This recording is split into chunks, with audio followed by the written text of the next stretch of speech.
Hartley has rounded on the former Northampton players who have voiced their criticism of the club after a woeful run of form that cost Jim Malinder his job as director of rugby last week.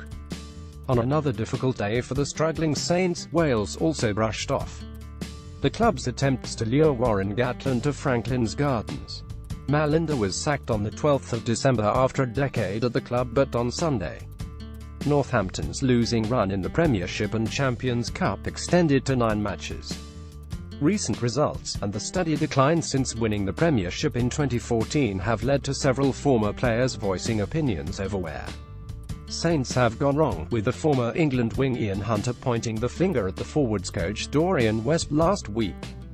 Asked about comments made by former Northampton players on social media, Hartley said, "I'd tread lightly on that sort of stuff, and unless you were sat in our changing room, in our kit, I don't think you should take any opinion or advice from people who are not in our group. It's not fair unless they know, and if you're not sat in our changing room, you don't know. And at a time like this, when you haven't had a win, it's easy for people to point fingers, especially if you're not involved." Hartley did acknowledge that the current Northampton squad, who face the champions Exeter on Saturday, must take responsibility for their plight, as well as for Malinder's. "There's nowhere else to look other than ourselves for improvement and results now. The spotlight is on us.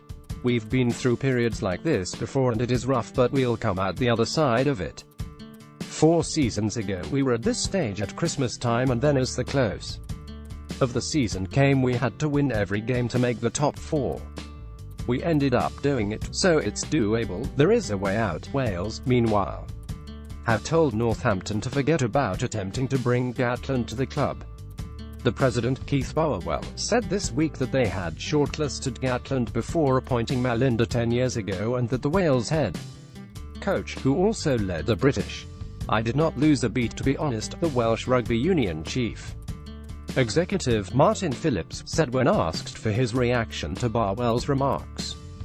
"Warren is going to get linked to all sorts of jobs because he is one of the top coaches in the world.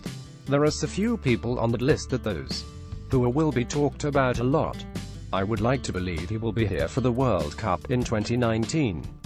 Gatland's contract with Wales lasts until the end of the tournament, and a 3-man shortlist has been drawn up for his successor. It would cost Northampton a 7-figure sum to buy Gatland out of it, because as well as his salary, he will receive a bonus if he sees out his time in the country he moved to 10 years ago. Whoever takes over from him, Glasgow's head coach, Dave Rennie, is the favourite. Will be expected to work closely with the country's 4 regions." Phillips said that the professional end of the game was now made up of 5 interdependent bodies, Wales and the Quartet. A contrast to the previous WRU regime, which erected a barrier between the national side and those under it. "It is important that the successful candidate sees the big picture," Phillips said. "We want a pretty rounded individual, not just a great coach, although it is important that he has a track record and has won something important, and nationality is not an issue. We have a short list of 3, and they all have to buy into our model. It is not random anymore." Phillips also said the WRU is considering making a part of the Principality Stadium an alcohol-free zone after the next 6 nations, following complaints from spectators last month about fans constantly getting up during the match to go to the bar or the toilet. "We are collecting data from spectators, and if there are things we think we can do to improve the experience for people, we'll trial those next autumn, but I don't want to penalize one group against another," he said.